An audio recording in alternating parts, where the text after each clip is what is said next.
Okay, just to introduce myself, my name is Naila Ashraf. I'm an SWP member from the Manchester District, and I'd like to welcome you all to this meeting on challenging prevent and Islamophobia. We've got an absolutely fantastic panel of speakers, and I will introduce each speaker as they come up to speak. For people that don't know how this meeting runs, we're going to have all the speakers speak in turn, and then what we'll do is we'll open the floor up to discussions, questions, any comments people would like to make. If you would like to speak, there are speaker slips. So there are team members, or there will be team members waving these slips. So if you just indicate that you'd like a slip, they'll give you a slip and you can fill it out. If you don't want to come up and speak yourself, you can just write a question down and we can ask the question of the speakers. So that's how it's going to work. And like I said, I'll introduce each speaker as they come up. But I do want to say what a fantastic panel of speakers we have. In particular, we've got speakers from both MEN, which is Muslim Engagement and Development, and also from CAGE. And I do want to say how proud we are to have these two organisations represented on the platform, because, as you know, we're all aware of the level of Islamophobia within society, but particularly the pressure on Muslim organisations not to speak up. So we are really proud that these are the two Muslim organisations.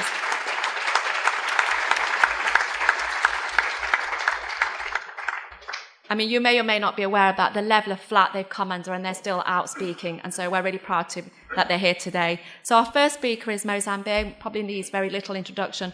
But for people that don't know, he was one of the prisoners in Guantanamo Bay and has since then come out and been a complete advocate of human rights. So, Moazzam.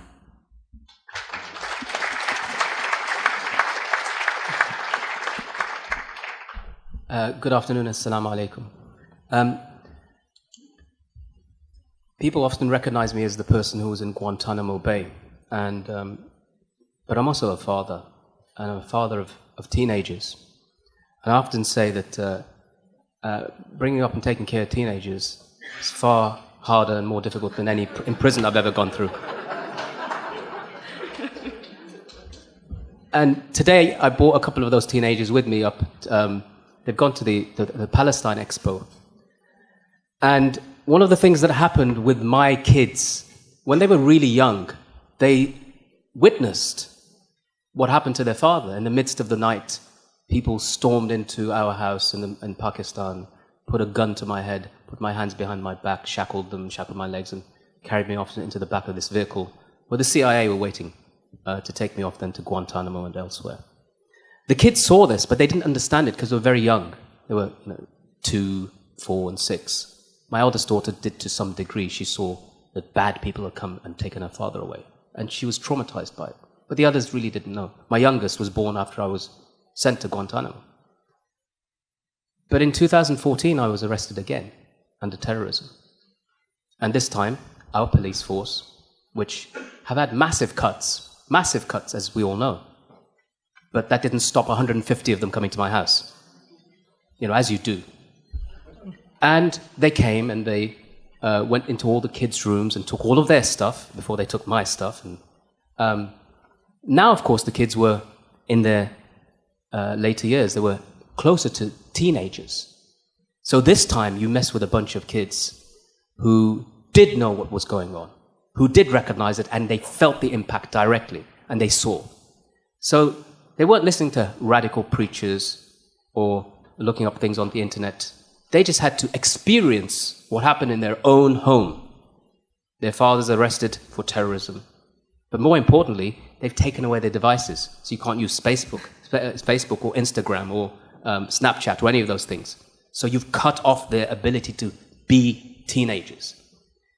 So I never ever sat with my kids, eventually when I was released and all the charges were dropped, I never sat with them and said, do you want to think about supporting somebody like Jeremy Corbyn? Do you want to think about your future in relation to how I've been targeted?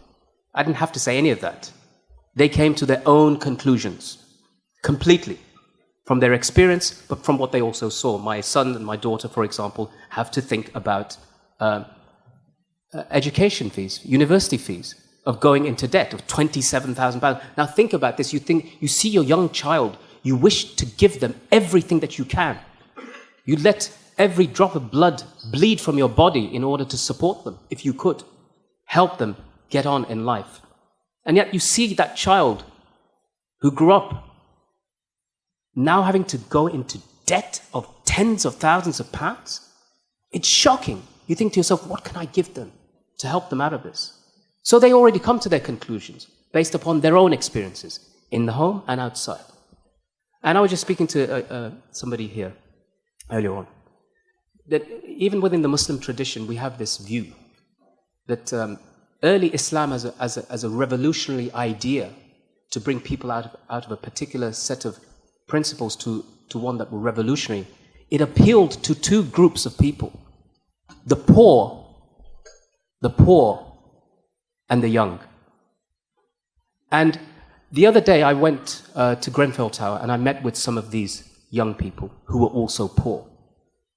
And they told me how they had run into the building and helped to wake people up in the middle of the night because they'd gone as Muslims for their prayer in the midst of the night, the Taraweeh prayer and the Qiyam prayer, which is particularly late at night and before sunrise. And because they were awake at that time, they happened to be awake at that time, they were able to get into the building and get some of the people out. The police services and the fire services, as you know, based upon their protocol, were stopping anybody from going in.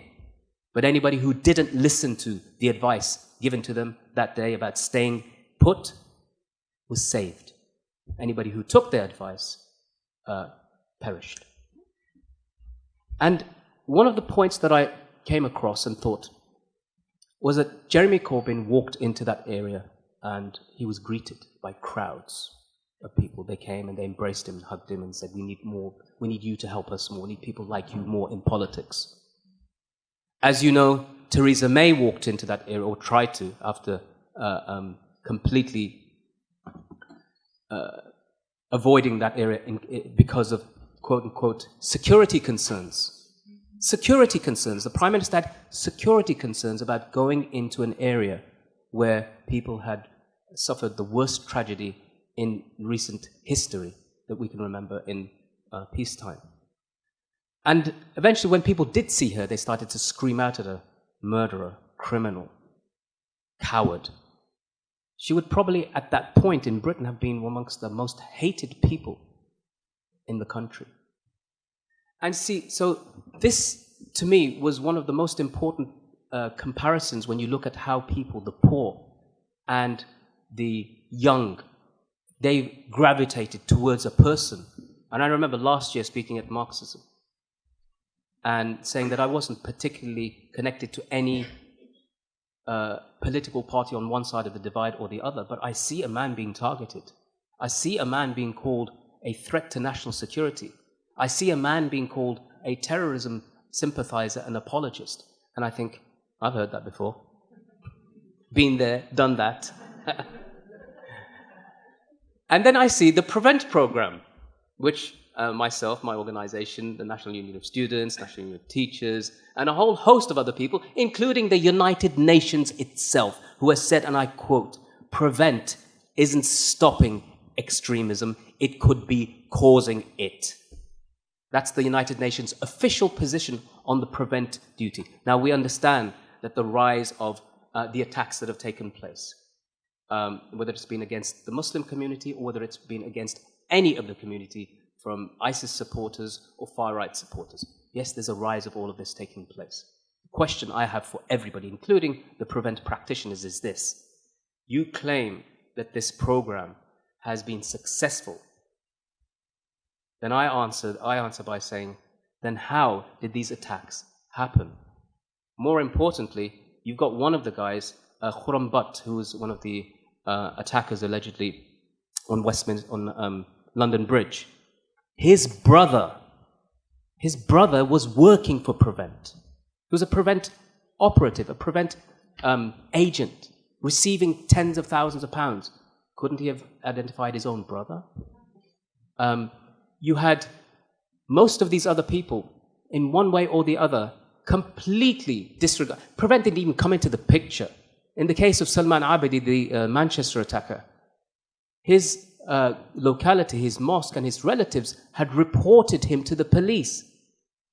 That didn't make any difference either.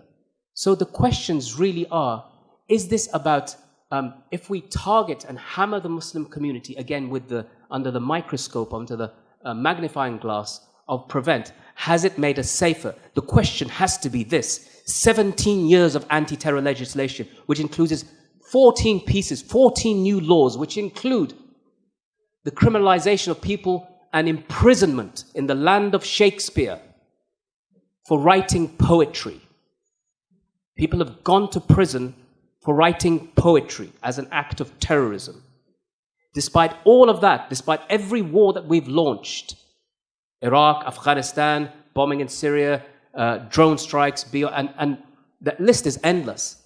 Have we, as a result of all of these policies, become safer or far less safe? That's the question that I have to ask people in Prevent, people in government, that everything that you have done, for goodness sake, after the last attack, you know that you had people like Tariq Ghafoor, who was the former head of Metropolitan Police. You had people, one of the former heads of COBRA, the emergency meeting group for the government, actually say with a straight face, and even Telegraph columnists writing that we need to reintroduce internment. And not for just the 3,000 possible suspects that exist, but the 23,000. That was one of the points that Paul Nuttall, before he got completely decimated from the, what's his group getting called? UKIP. Oh, that's how insignificant they become in my head. Was calling for internment. So you had all these people given so much airtime saying, yes, we need internment. Do you guys not realize history? Do you not know what happened in Bloody Sunday?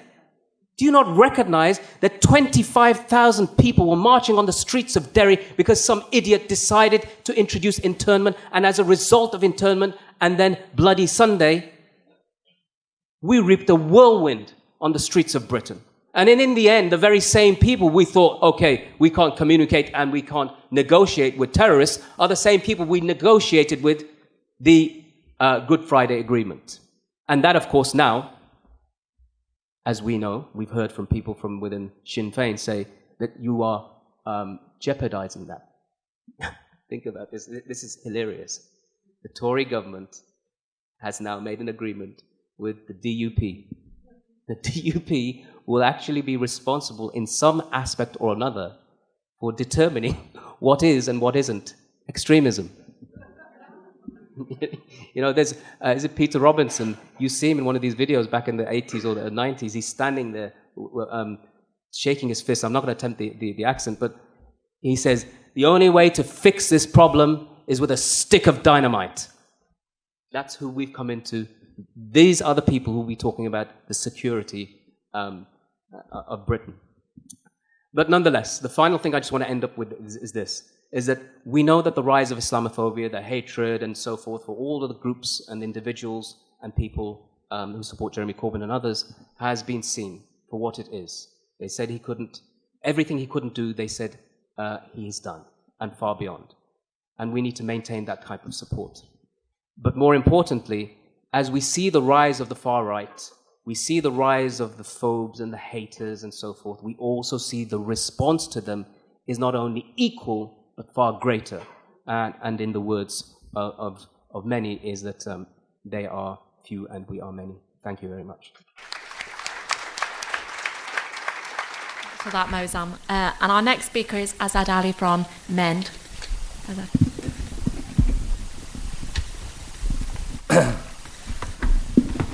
Good afternoon, Assalamu alaikum. I think Moazzam's set the tone quite well, and I was actually thinking I would go last because I'm probably one of those people who've been speaking about this for too long. And sometimes I wonder, am I saying the same thing? Is it a dream or am I making sense? I mean, some of you probably be aware that we're at the 12th anniversary, or a few days after the 12th anniversary of what took place 7/7. And after that, this policy that some of us will discuss today, called Prevent, was kind of initiated and fast-tracked with a number of meetings in government with loads of different Muslims and Muslim organizations. And the idea was to, oh my God, 7/7 has happened. What can we do about it? And genuinely, My role at that time, I used to chair an organization called the Muslim Safety Forum. Genuinely, we were all shocked, obviously, by this tragic incident. And genuinely, we were saying, yeah, what is it we can do? We need to do something. So about 100, 110 people came around the table in a couple of weeks. And the discussion started. Overwhelmingly, in that discussion, everyone said, the best way to approach this is like a police officer would. Let's look at the evidence. Let's look at what's happening. Approach it on an evidence base. And so we did. And police officers were there, and other people were there. And it was unanimously agreed, there was a consensus, that, we have to listen to the perpetrators, what their intent was. And those of you who recall the incident, you recall one of the perpetrators who said why he has undertaken this act of terrorism, that it was for things that were happening in another place. Foreign policy was a big issue. Since that day, and since those weeks and months in that year, the government went into, and it's not the Conservative government here, it's the Labour government, and the Conservatives came after. They went into overdrive on how can we bury this whole discussion about foreign policy. We don't want to talk about foreign policy. Foreign policy isn't the issue. The issue is radicalization. That was the initial term. The issue is radicalization. We need to deal with why are Muslims being radicalized. And we were all sitting there stunned saying, wait a minute, even senior police officers that I used to work with then were saying, to Hazel Blears, who used to lead on this, and Ruth Kelly, are you crazy? The guy has just told you why he's doing it, and now you're pushing back onto the Muslim community that we need to understand why they're being radicalized. What's going on here? And the reason I'm kind of bringing it back to this is in 2017, 12 years after, we're still having the same conversation, except the community, as I see it, is in a very different place. We used to, when I was a lot younger, I don't know about Moazzam, we used to feel free to actually speak our minds. We used to not be scared to say what's what, or challenge, dissent, authority, whatever it was. It was something that was almost encouraged and celebrated. In the universities and everything else, people talked about all sorts of things. Some things were horrible and nasty, but they were free to talk about it, and there were other people free to challenge it. But now, where we live is in a society where Muslims are constantly watching what they say. There is this restriction that's placed on them. And Prevent has played a very big role in this. It is institutionalized, and I can't think of a better word. It has institutionalized Islamophobia.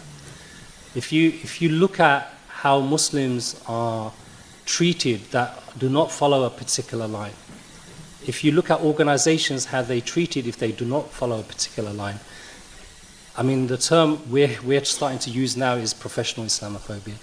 They basically smear and create lies about these organizations, these individuals, to the point where engaging with these people is problematic. And if you look at just the Palestine Expo that Moazzam just mentioned, those of you who know what's happened in Palestine, there is a genuine issue of oppression and occupation.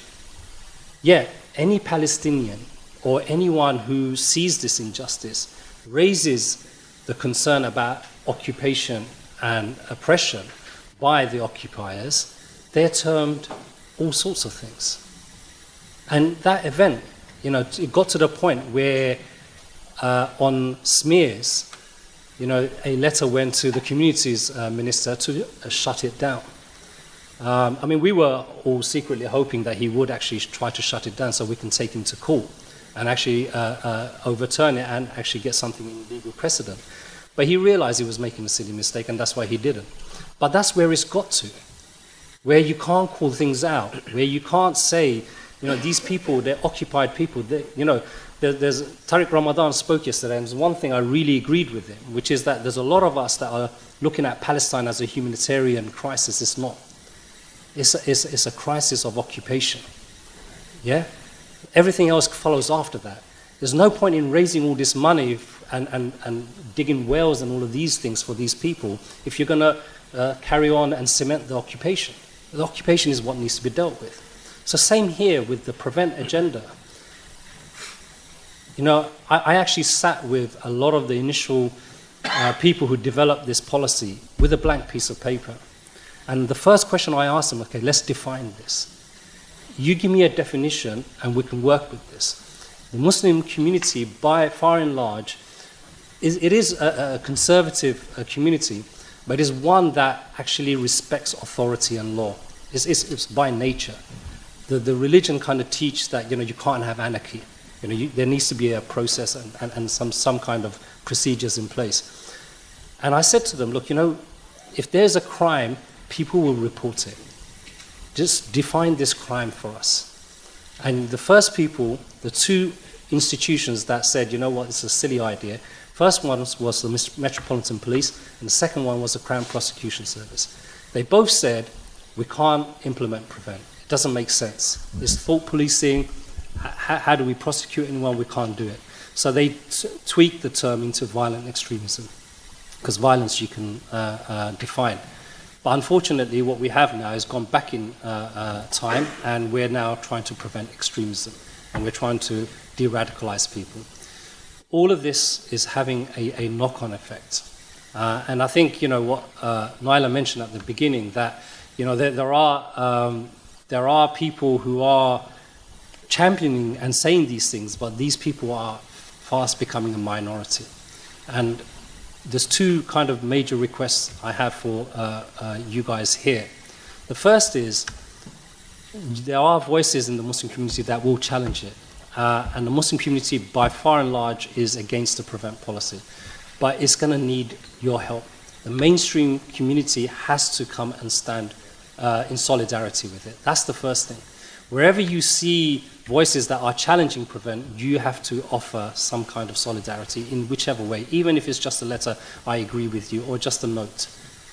Because it's hard to find friends, especially when the apparatus of the government is working against you. It's hard to find friends. And the second thing is, we have to not rush into finding a solution for a flawed policy. So one of the questions I get asked all the time is, okay, so prevent is bad. What would you say is the alternative? And the problem with that question is forcing me to accept the premise that there was a problem in the first place. Okay? I'm too long in the tooth to fall for that trap. But unfortunately, there are people in our community that will fall for that trap.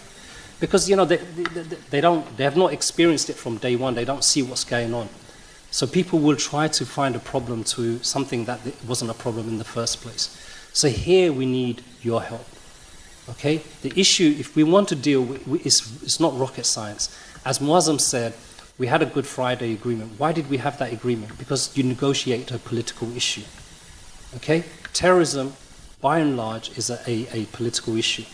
So those people that are carrying it out, they have some political issues. You need to deal with it on a political level. I mean, I actually applaud Jeremy Corbyn for actually giving a break to the Muslim community in the sense, you know, he took, he's laughing, that's what I'm going to say, he took a lot of the blame and flack. You know, when he got called a terrorist sympathizer and all of this kind of stuff, I was thinking, you know, I've known Jeremy before he became leader. I was thinking, you know what, wait till they find out other things about him. And they tried to smear him day in, day out. But what happened? He stood his ground. But not only that, recently after Manchester, what did he say? We need to talk about foreign policy. So the opening is there for us. We have a leader now in the opposition who actually is speaking the truth, is actually being honest, is actually being principled. With this opening there, what we can't do in the Muslim community is regress and try to find a solution to a problem that doesn't exist, by which we will perpetuate our misery. But we need you guys to help us come out of that as well and give us that confidence. Thank you very much.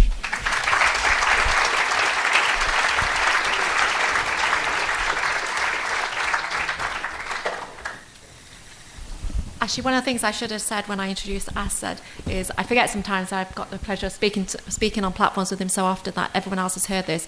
But he's been absolutely vilified in the press for standing up against Prevent. But isn't it interesting, the very thing that the government think they're trying to combat, which is extremism, they completely ignore when it's not dealing with the Muslim community, because as well as being vilified in the press, I think you've also had death threats from those on the far right. So it really does make you question what authorities think they're doing. So my next speaker, I'm really proud actually to sit alongside and to introduce. We've spoken again on many platforms together, and when you think about the flack that as Muslim women get for choosing to be who we are, I'm quite impressed that Siema's still here and still speaking up. So Siema Iqbal is a local GP from Manchester. I must say, Manchester's very well represented on the platform today. She's a local GP, but also a leading activist within Men, has been going up around the country, giving a voice against Prevent and Islamophobia. Siema.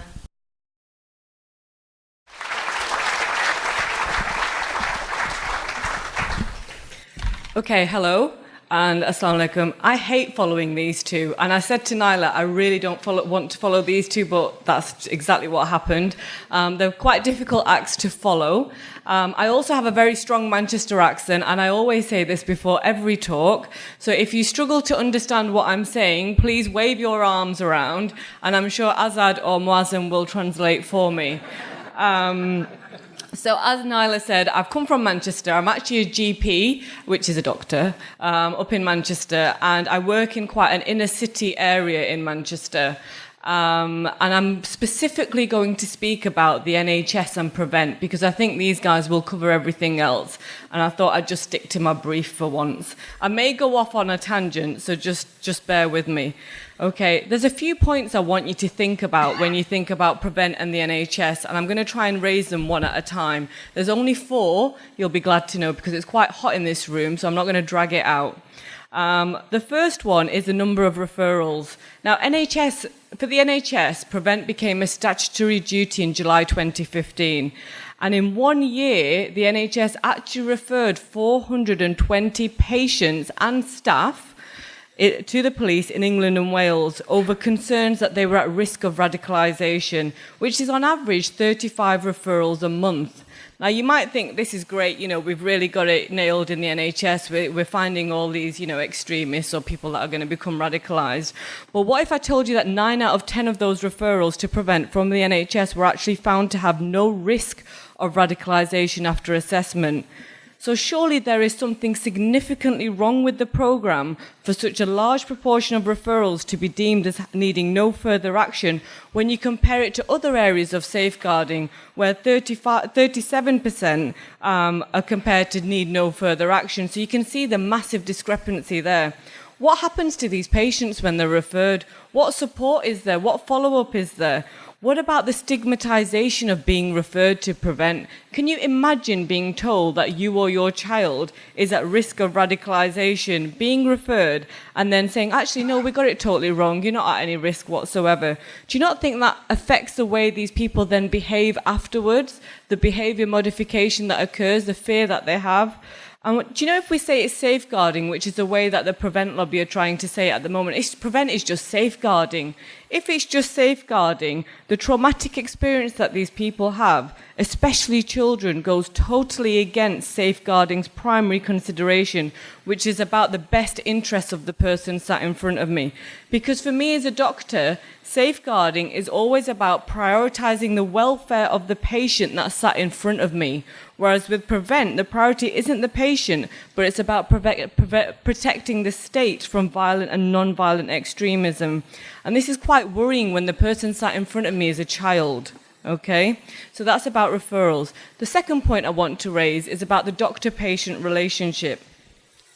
I don't know how many of you know, there was a recent report by the US Open Society Justice Initiative, and it looked at the Prevent strategy in the NHS.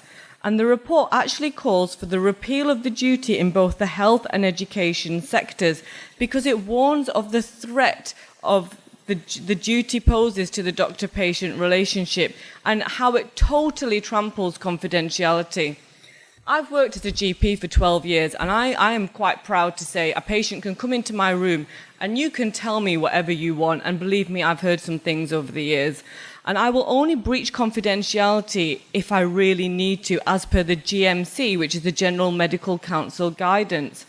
But I struggle to say that now, especially recently, because the GMC has actually updated its confidentiality guidance and makes it clear that in certain circumstances, such as assisting in the prevention, detection or prosecution of crime, doctors are now justified in disclosing information about patients in public interest. So can I really give that same assurance when it appears that the threshold for breaking confidentiality has been lowered?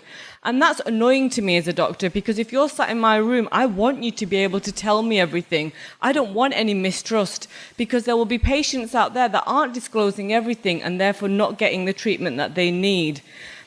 And you know, like after the Manchester terror attack happened, you know, as a Muslim, you kind of have that thought of, oh my God, not another incident. And then, oh my God, please don't let it be Muslim. And now as a doctor, you have the, oh my God, don't let it be my patient, especially when it was in Manchester, because I think the threshold to refer, and we're seeing such a high number of referrals, is because doctors are afraid, what if they're held to account?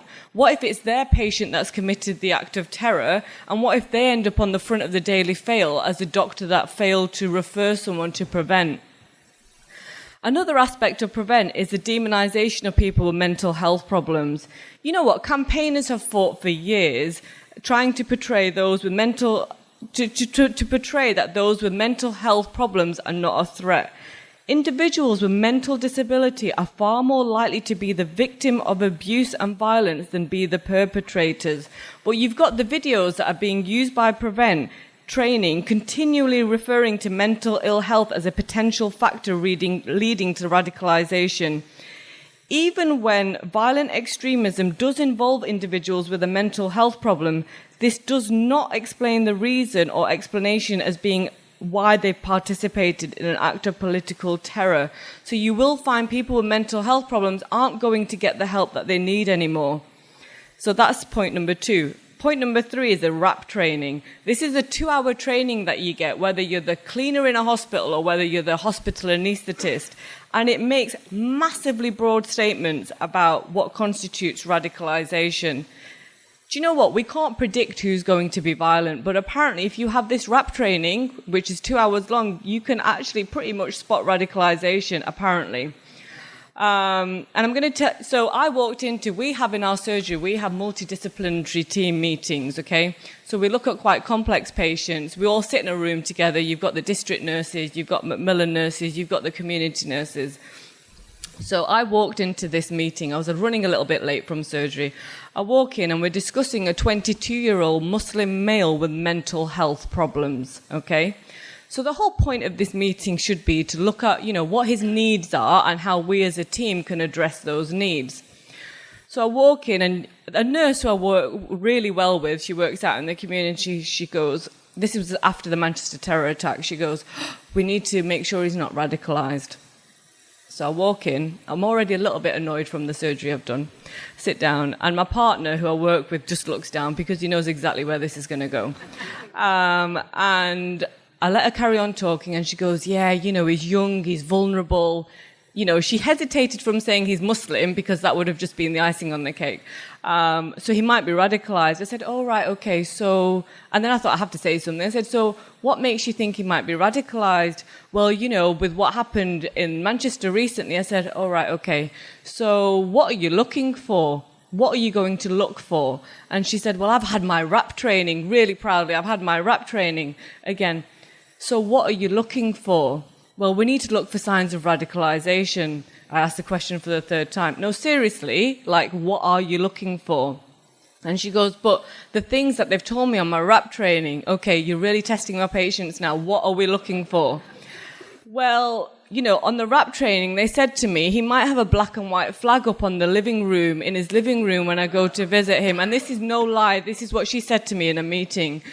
And I turned to her and I said, oh, right, just like paedophiles might have images of child sex abuse on their living room walls. It was absolutely ridiculous.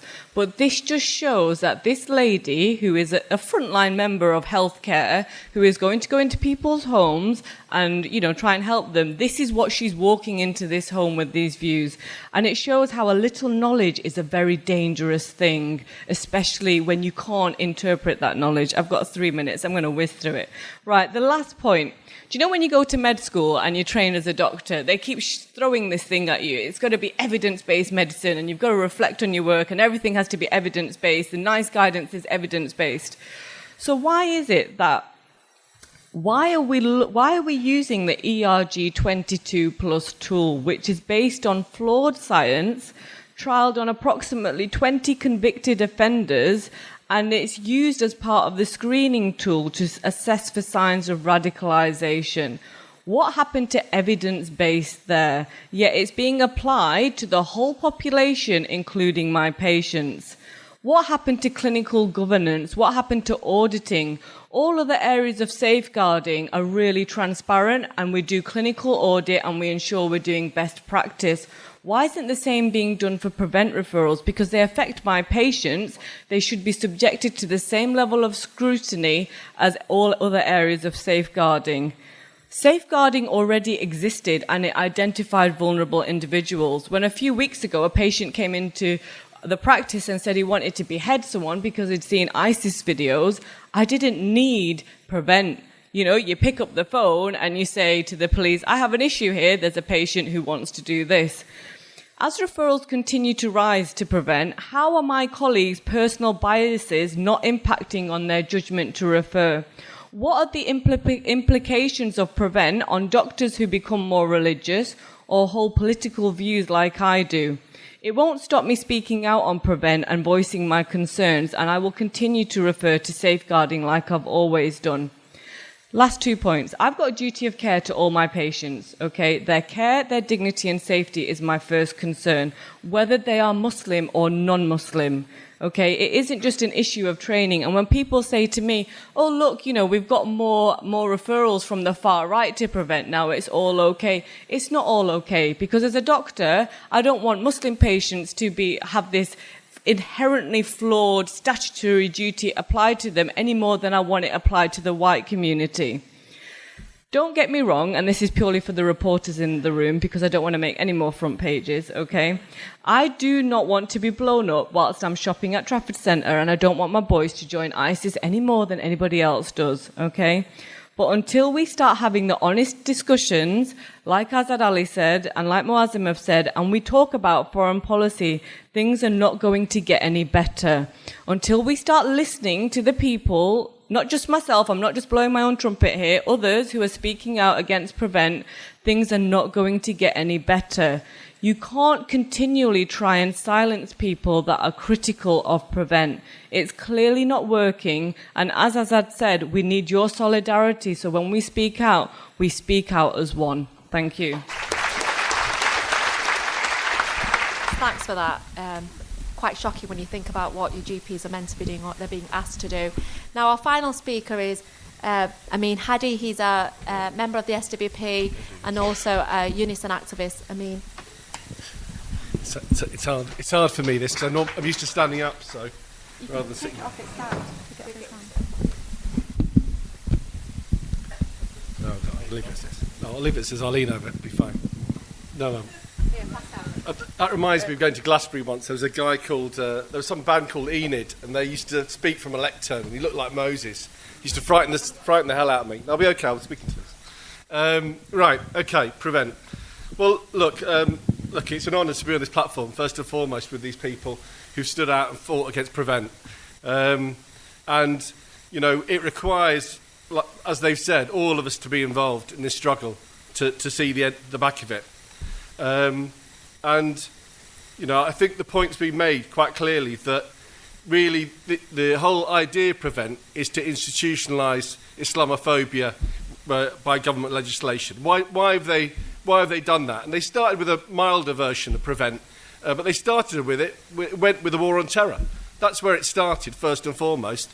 they started with this because they were killing Muslims in the Middle East, in Afghanistan and then later on Iraq, and they had to justify why they were doing so, because they didn't count how many they killed, they didn't care how many they killed, they didn't care whether they were jihadists or not. They killed ordinary civilian people and destroyed their infrastructure over a period of years.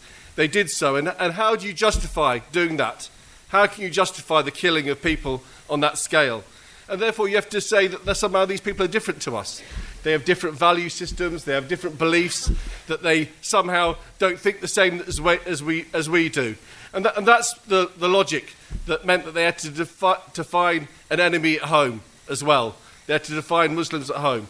And that became more and more important to them as the years have gone on, to actually try and shift, as people have said here, try and shift the blame away from their foreign policy and what they've done. And therefore, if that's the root of where this institutionalised racism comes, we have to have one response only, and that's for it to be scrapped. There can be no modification, there can be no reform, it just has to be scrapped there and then. I think it's interesting because the ground is shifting. I mean, in Manchester, Andy Burnham, who's our mayor, is talking about having a commission to relook at Prevent. He isn't talking about getting rid of it yet, but nevertheless, there is discussion starting to brew that actually this is a failed strategy, it's toxic, and the rest of it. So the second thing I wanted to really to say is that really, what does Prevent do? It's been upscaled now into a statutory duty for you to spy and suspect Muslims and to believe that somehow look at them not as another human being, but look at them as a potential terrorist. That is what Prevent is trying to do at the moment. And it creates a climate of fear, not just for Muslims, but for all of us. It creates a climate of fear because you are constantly then worried. You're in an environment where that happens. After the Manchester terrorist attack, one of my uni members came to me and he goes, what do I do? My 8-year-old came home from school and she said she was worried about going to school with Muslims because of what had happened and what she'd been told at school. And we had to then discuss who had started this issue, what the roots were, and we agreed in the end the solution was the first step along to this was to stop bombing those countries in the first place if you want to understand why this can stop happening. But nevertheless, it creates a climate of fear for everyone that wants to live in a united society. And therefore, it is really important that we understand that this sort of climate of fear has to stop. And the person that's behind the upscaling of Prevent is the ex-Home Secretary, now our Prime Minister Theresa May. And we have got 1,000,001 reasons why she needs to go now, but actually this is another powerful reason that we have to articulate and make part of our agenda about why she must go now. Because she doesn't care about how she demonises other people. She doesn't care about actually how she's treated a Muslim. She doesn't care about the climate of fear that she's part of creating. And actually, for all those reasons, apart from what she's done around austerity and everything else, she must go. And they have real difficulties, don't they? It's one of the issues that she thinks she can hang on to, apart from saying that she wants Brexit. When the Maybot comes out, and when I first heard her say Brexit means Brexit, I thought maybe she's being really clever. Maybe she's got some sort of clever way of distracting our attention. If she says Brexit, it sounds banal and almost obvious that statement's true. But then we found out in the election that's all she could say, is come out with these statements that were actually banal and obvious. So she had a dialogue about extremists, and she thought that somehow she always used to say, and it's Islamist extremists that we need to deal with. Now she's even more confused, isn't she, after Finsbury Park, where she's been forced into saying there is such thing as Islamophobia extremism. It wasn't in part of her definition before, but it's become part of it now. This is a woman, if you want to know what extremism is, someone who supports the bombing of Iraq and still defends it now. That's what she does. She's an extremist. She obviously then defends what happened at Guantanamo and Abu Ghraib, because she doesn't mention it, does she? And if she boasts that, that about, one of the things I had to go at Corbyn about was that he didn't want to blow us all up. Well, obviously she does. To Moazzam, that's an extremist. But these are not the definitions that she comes with. And maybe the final definition of extremist, someone that holds hands with Donald Trump, should definitely be regarded as an extremist. So when we look at her now found definition of Islamophobia is also extremism, what does that really mean for her? Well, I suppose she didn't think the bloke that shouted Britain first, that killed Joe Cox, was an extremist. Well, maybe she should have done then. And now, where does her definition go? She says she wants to pass legislation to combat the ideology of extremism.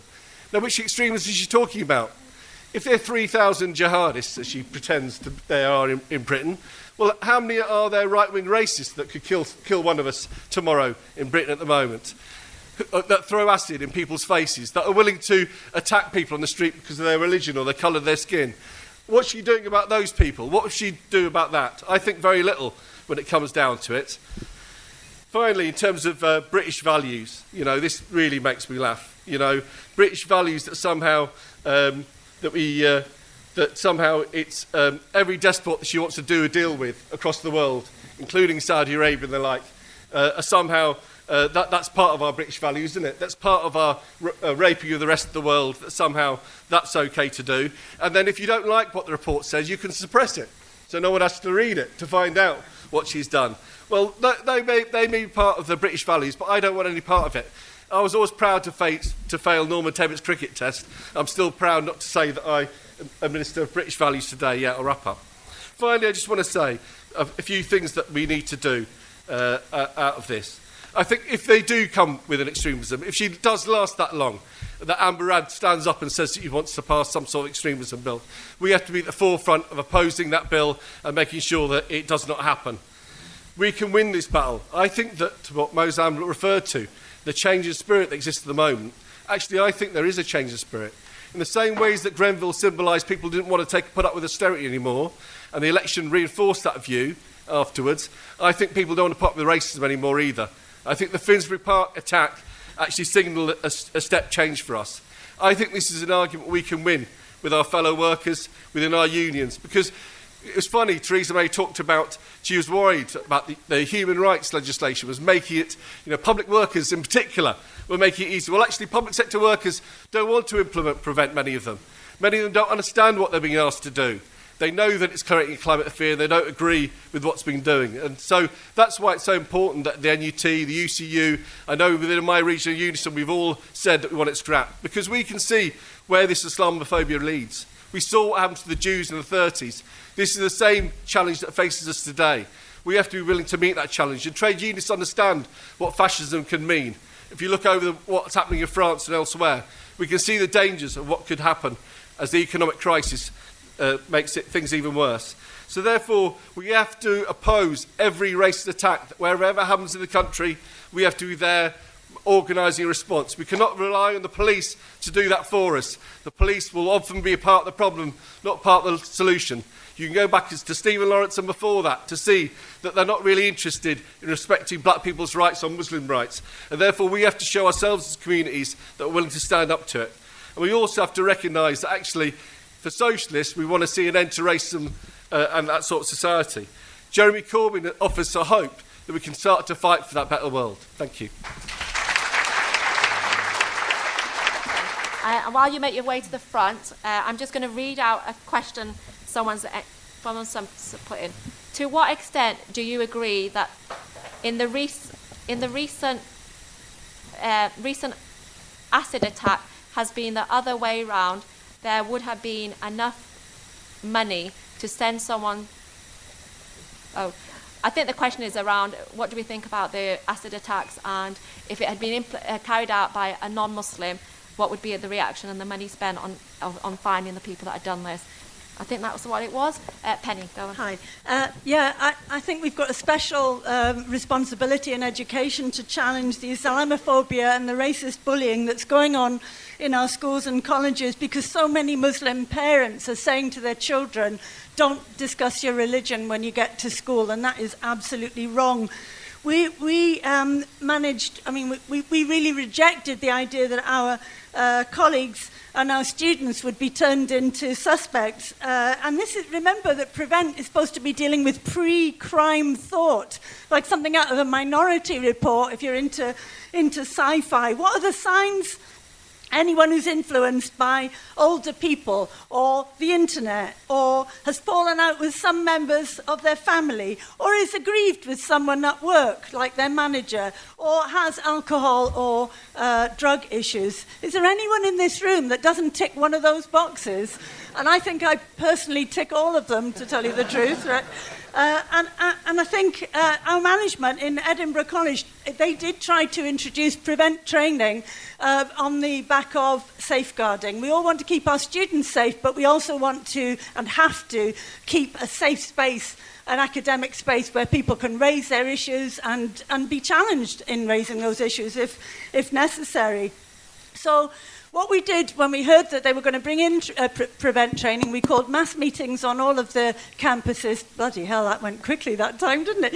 And it wasn't unanimous, but we won a position to boycott it, and that's what we did. And when we looked at the training, the references to nationality were Afghanistan, Somalia, Pakistan, Syria. Spot the common thread. Do Scottish children not live in violent households? Do Scottish students not leave their courses? So we said, if you don't get rid of the word prevent and if you don't stop this garbage, we will stand it and it'll be a picket line. We will give out leaflets and stop every single person going into that training. So management basically shat themselves and did all that, and we stopped it dead. But we have to do that. And if our trade union leaders say that is trade union action and you have to have a ballot, well, give us a bloody ballot then. Okay, yeah. So I'm part of a group in Manchester called LGBT Against Islamophobia, which we kind of set up because, I mean, you know, people all know there's this kind of idea really that's pushed sort of by the right that, you know, if you're an LGBT person in sort of Britain at the moment, don't worry about the DUP, don't worry about the Tories. We should all apparently be very, very scared of Muslims for some reason. And, you know, we sort of set this group up because we said, you know, this is something we absolutely have to reject. And, you know, particularly, I mean, just to give people an example, in the aftermath of the attack at Orlando, Donald Trump actually said that LGBT people in the US should vote for him because he would sort of, you know, keep the Muslims out and whatever. And just to give another example, there was actually, I think there was a statistic that in the second round of the French presidential elections, 1 in 3 gay people voted for Marine Le Pen essentially for the same kind of, you know, reasons. And of course the irony is here that, you know, if you think about Donald Trump, I mean, you know, he's the first, I think, president in quite a while to refuse to have any pride celebrations in the White House. His vice president is Mike Pence, a man who's openly supported gay conversion therapy. And then in the case of Marine Le Pen, well, I mean, her party has a sort of, her party, well, it's a Nazi party. You know, the idea that she's any kind of friend of LGBT people is absolutely absurd. And also, if you think about this country, you know, the idea what we're supposed to be, if you're an LGBT person in this country, you're supposed to be more worried about Muslims than you are about the DUP and, you know, the austerity that's gutted our NHS, that's gutted, you know, the housing that means, you know, people are trapped with homophobic parents and so on. So I think, you know, what I wanted to say is, you know, it's really important that we don't let this stand, that we stand united and we say we're going to, you know, stand in solidarity with our brothers and sisters and say no to racism, you know, pink-washed or otherwise. Anyway. Okay, our next speaker is Joe Cardwell from Islington, followed by Maxine Bowler from Sheffield. And just as you make your way down, I'm going to read out another question from Dave McAllister. I'm a student teacher. I want to hear from teachers about what Prevent has done to them because it makes me very nervous. Yeah, thanks. And thank you to Moazzam Begg, who's one of my all-time heroes, and also thanks to Azad Ali as well, because the men's stuff we use at work quite a lot to challenge Islamophobia and Prevent. And I wanted to talk a bit about that, because I work for the Youth Offending Service in Islington, and we had a Prevent training. We had this ex-copper from Birmingham who came along to deliver our training. I'm very happy to say the man left with his tail between his legs. And it wasn't just after being challenged by me. He actually lost his rag totally during the session because he couldn't answer the questions, the same questions that you're talking talking about. So what is it that looks, what does an extremist look like? Tell us, man. We're dying to know. And not one thing you can say can tell us anything about anything at all, apart from risk factors that indicate someone could be at risk from anything that they might go and do, whether it's being subject to gang affiliation, sexual exploitation, whatever it is. So it wasn't just me that challenged him. Lots of people from my workplace challenged him. And I want to say how we've got to that point, because we've organised Stand Up to Racism inside my workplace. I'm a shop steward at work as well. We've collected aid for refugees that we've taken over to Calais. We had Maz Salim. I don't know if people know Maz Salim. She's the daughter of the late Mohammed Salim, who was murdered in a terrorist attack by a neo-Nazi from Ukraine. She's never been given the proper recognition, neither has Mohammed Salim, as being a victim of terrorism in this country, because if you're a Muslim, apparently you can't be a victim. This is disgraceful racism that exists in terms of how we interpret and understand things, for example, like the Finsbury Park Mosque as well. So we have Maz Salim come and address the meeting.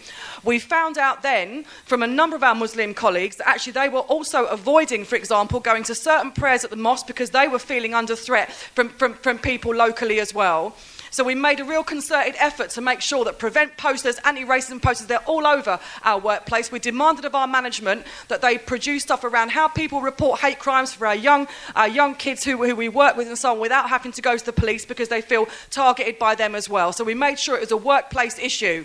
When it came to Ramadan this year as well, I made sure that all my Muslim colleagues had the equal opportunities policy, the religious observance policy, and any challenge they had from management about whether or not they could work from home or take leave and so on around Eid, make sure you come to me and we'll challenge management about that as well. The other thing we then said, we're going to organise an Eid lunch. We always have a bring and share lunch for Christmas at work. We're going to have a bring and share lunch for Eid. And it was fantastic, actually. Loads of people came to it. And at the end of it, one of my most proud moments at work is I got bought this beautiful bouquet of flowers from my 6 Muslim colleagues who all said, we couldn't have done it, Joe. It was so good that you stood up and did it because we felt so included. And I think we have to say this. If you're going to come for my Muslim brothers and sisters, you're going to come through me first and you're going to come through the trade union. Right. First of all, we have to make absolutely no concessions in any shape whatsoever to Islamophobia. And it's not the responsibility of the Muslim community to apologise for what took place in Manchester and London for the acts of ISIS. And it's our government's war and foreign policy in Muslim countries that is responsible for this. And what they have done with their war on terror is they've created a war at home. And that war at home is part of that is the prevent strategy about demonising all Muslims in this country. And this is precisely what we said at the rally that took place in Sheffield that was called by the Muslim community. 600 people turned up to that rally and we said this, and I am so proud of my sisters in Mend and Cage, because the 3 of us, we went up there and we changed the atmosphere in that rally from an atmosphere where people were saying, we're sorry for what's happened, almost like saying it is our fault really. And we just shifted the atmosphere. And I'll tell you, there was a massive sigh of relief really amongst the community where they're there. They agreed with us absolutely in terms of what we've said. And this is part of the way in which they kowtow the community to make them not stand up. And I want to say something else. We have to fight the prevent strategy every inch of the way. Every time we have called a Stand Up to Racism, Cage and Mend event in Sheffield, our venues have been challenged. We've been challenged under the Prevent Act by the police and by the council. This time, we spoke to the venues and said to them, what is this about? Is this about prevent? Are you saying there's a problem in terms of us opposing prevent? And they said, oh no, we think we should oppose prevent as well. What is it then? Is it about the people we have on our platform? Well, clearly it is. I said, it seems to me that some people have been found guilty of nothing, yet the council and the police have decided that somehow they've wriggled off the hook. And this is not good enough. And they said, yes, that's absolutely correct. And so we have now sent a letter from the whole of the Trade Union Council in Sheffield, from Stand Up to Racism, saying we will not tolerate this attack upon the Stand Up to Racism, Mend and Cage, and we will fight you every inch of the way. And we want to know exactly what you're talking about. Just 2 tiny little things, right? We had big meetings with lots of Muslim women coming along, and Sabah Shiraz said yesterday, we need to be driven by anger and not choked by fear, and that is incredibly important because they they are trying to get people to put their heads down. And we have to raise the level to get people to feel that they can speak out and do something about it.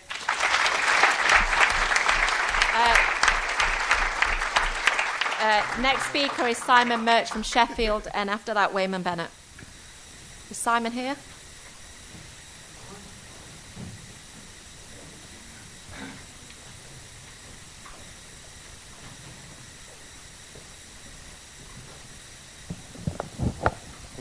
Hi, yeah, Simon Murch from Sheffield NUT. We've consistently in the NUT opposed Prevent over a number of conferences. We've unanimously said that Prevent needs to be scrapped. We are reaching that point now where we need to actually do something. So we've talked about a non-cooperation policy with Prevent. I think in lots of schools there is a non-cooperation that is kind of going on, but it's not tacit. So I think we need to make it clear that actually we aren't doing it and we won't be doing it. You know, we need to be standing with our brothers and sisters in the Muslim community. In South Yorkshire, you know, we've had all sorts of things going on with the Rotherham 12. We've had just going back over the years, you know, Orgreave, we've had Hillsborough, and then they say with the British values, you know, we need to respect the rule of law. Well, we've seen what the rule of law is like up there, and it ain't good. Do you know what I mean? So now we need to really be clear about it. It is a racist strategy. You know, in Barnsley, they've had schools where they've actually published the fact that they are, you know, we're free of any concerns with Prevent because we've only got white kids. You know, the few BME children that we've got, we monitor them. Don't you worry. You know, forgetting the fact that in lots of these kind of communities where jobs are scarce, you know, and you've got ex-military people, because that was their other point, that, you know, lots of our families are from the military and therefore, you know, they're above suspicion, is a fertile recruiting ground for the far right, you know, but they feel able to say, you know, we are monitoring our BME children, but, you know, don't worry, you know, things are safe with us. So the British values, I just wanted to mention as well, you know, I'm also a divisional secretary in Sheffield, so I go into lots of schools. The amount of union flags I see on the wall, you know, these are British values. It's, you know, it's bullshit, isn't it? Those values that we all share are international values. They're not British values, you know. I don't want to be tarred with that brush. And basically, the last thing I'm just going to say is that I've had teachers that have been put on support plans because their lessons do not contain enough British values. Their marking, right, when the marking has been scrutinised, does not show enough evidence of British values. So I'll leave it there. Thanks for that. The question over the acid attacks shows something's wrong with the police, because the police are not doing anything fundamentally about this, and it dovetails with something about fighting the question of extremism. Because I think when people talk about extremism, we have to say, what type of extremism? What do you mean by that? Because I was told I couldn't go into a hospital because they said you're an extremist. And I said, well, what does that mean? I said, I'm an extremist against racism and Islamophobia. That's what I'm an extremist against. This language doesn't get to the core of fighting racism or getting to Islamophobia. What I want to do, I want to welcome the Edison family, the Edson family. I think we should give them a big welcome. But I want to say this about, because the police have changed their tactics about Prevent, actually. They go to Finsbury Park Mosque and then they say, don't let these other people in who oppose us. So you've got Crescenda Dick going to Finsbury Park Mosque, and then this is the person that allowed the shooting of Charles de Mendes. And I think we have to be very clear, because I think one of the best things that's happened is Jeremy Corbyn speaking out about the deaths in custody, Jeremy Corbyn speaking about Islamophobia. But I tell you something, we've got a problem when people start saying they want 10,000 more police on the street. I don't feel safe when I'm with the police. I don't. And when the idea you've got an armed police officer, I feel even less safe, to be honest, in terms of whatever. There's a history to this, right? And we have to say that it sounds good on a soundbite in an election campaign. It don't feel good when you're being held up on the street, or you're looking at your kid, or people being stopped because they don't look right, or they're wearing the wrong clothes or stuff like that. Part of what we've got to do in this movement is to challenge some of the notions about what's right in terms of what's taking place in our society, about how we fight racism and how we fight Prevent. I also want to add something else.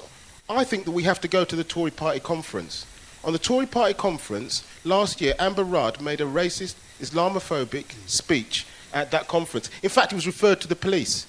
This year, people say, what should we do? We shouldn't wait about kicking out the Tories. We should put some boots up their backsides now. And that means those demonstrations are vitally important, because it's the only way we're going to be able to prevent us. But the only way we're going to be able to prevent, if you like. And I think that's part of our duty as socialists. And I will end up on this. Part of being a socialist is, I think we have to make sure that it's more than just getting rid of prevent. It's about getting rid of the things that are creating it. It's about challenging racism. It's about challenging the mistreatment of people. And I just want to thank all the people on the panel. I've been kicked out every time we go to speak to each other. Sometimes they let them in and they don't let me in.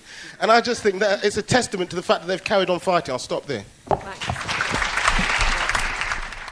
When any group is targeted as a suspect community, there are consequences. There are consequences. And there's people behind me on this platform, and there's people in this hall who know painfully what the consequences are when a community, for whatever reason, is targeted as suspect. And what I want to say today is going to be a bit different, I think, from what I've said at so many other meetings on the question of prevent. Because I want to draw the connection between the prevent narrative and the hate crimes that we're seeing rising across the UK, and that we have experienced so painfully in Newham just in the last few days and weeks, notably with the acid hate crime by a far-right terrorist against Resham Khan and Jamil Mukhtar. Because you see, who are at the vanguard of promoting the prevent agenda?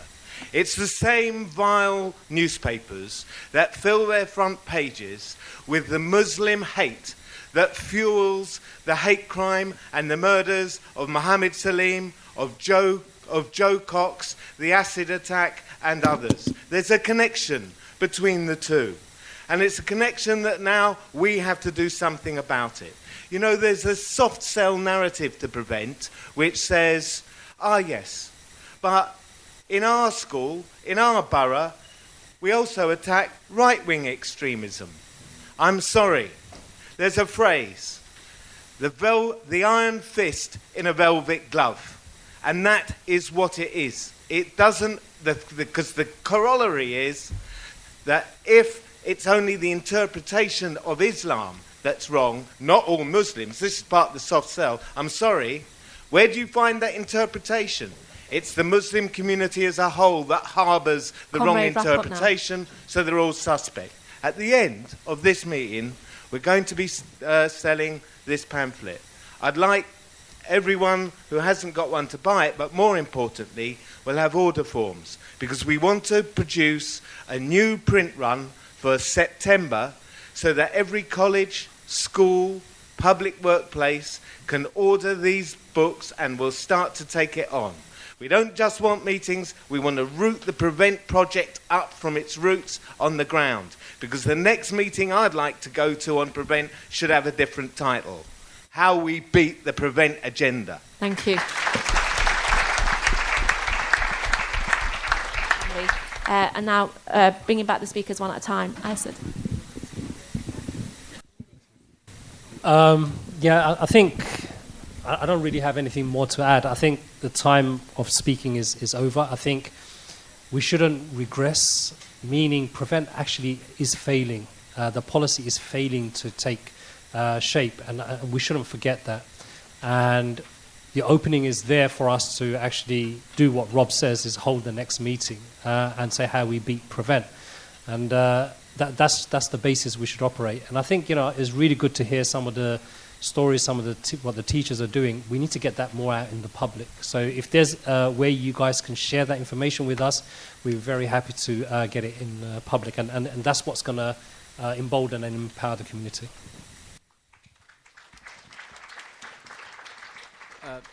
Once again, echo exactly what Azad said. Listening to some of the sisters here talking about how they took practical actions to challenge Prevent on campus, I think those are the sorts of things we need to hear about more, and how, in practical terms, we can find people who will join this movement against Prevent. One of the things that Prevent practitioners will say, and have said regularly, Amber Rudd and Theresa May included, is that, oh, look, Prevent's working because we've stopped 150 people going to Syria. I'd say, well, that's all well and good. How many lives did you save here in Britain? The answer is none. The attacks took place despite Prevent. Prevent isn't working. It has failed. And Prevent, if you remember, and this is one of the things I think we need to bear in mind, it's just the latest in a series of anti-terror legislations that go back to before the beginning of the war on terror, which includes the Schedule 7 stops, which people from Muslim and Asian backgrounds are 42 times more likely to be stopped at. There have been 500,000 of these stops around the country, and anybody who's ever flown or come back into the country and been detained here for hours on end will know what it's like to be detained without trial or trial, even here. So this is all part of a broader picture that has been targeting the community, the Muslim community, for many years, but it has, in a bigger story, it's been targeting the black community, the Irish community, the trade unionists, anybody who dissents. So bear in mind that it is the nature of the beast that's in power right now, that it wants to target people based upon their dissent, and we must continue to dissent because of it.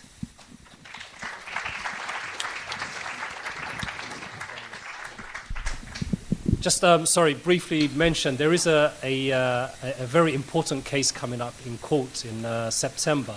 Some of you may hear one of the cage directors was stopped under Schedule 7 and asked for his password for his laptop and everything else, where he was coming back with information on a case that they're looking at of torture.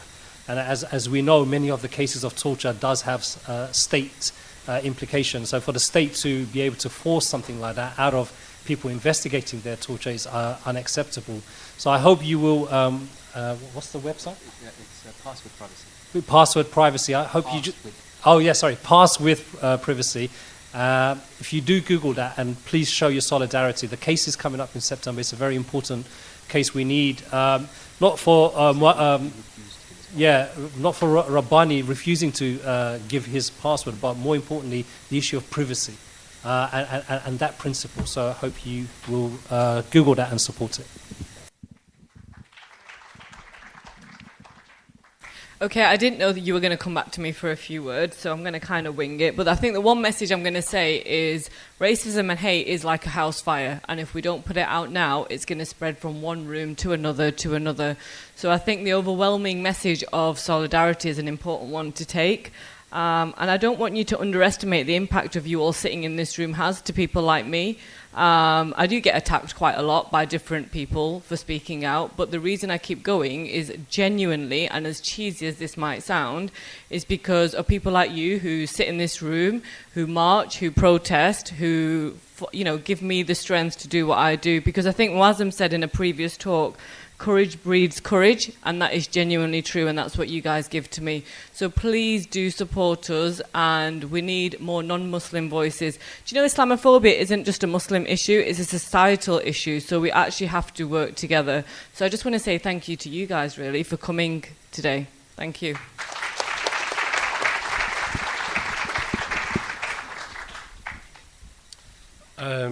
Just to say, I suppose, just to sum up from my perspective, I suppose that there is a huge fear and danger that's come about because of Prevent, but there's also huge hope at the moment caused by what's happened around Corbyn and the reaction to racism, because they expected, didn't they, that she could attack the Human Rights Act, that she could attack a Muslim community, and that somehow that would be a vote winner in the election. And I think probably many of us in the room were shocked that actually that didn't happen. The reverse happened. People actually talked about the need to challenge foreign policy. People talked about the need for unity and standing together.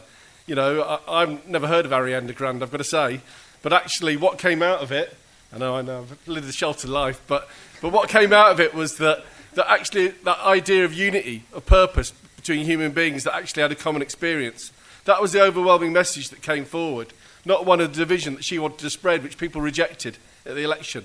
And therefore we have to reject them.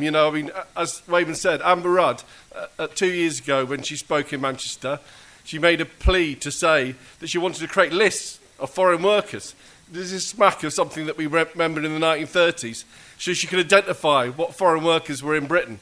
For what purpose? Well, we never found out because it got junked within a few days. But these are the dangerous policies that they wish to follow, and therefore we need to hound them out We need to force them out on the question of them being racist, and we need to unite to create a better world. Thank you. Thanks, everyone.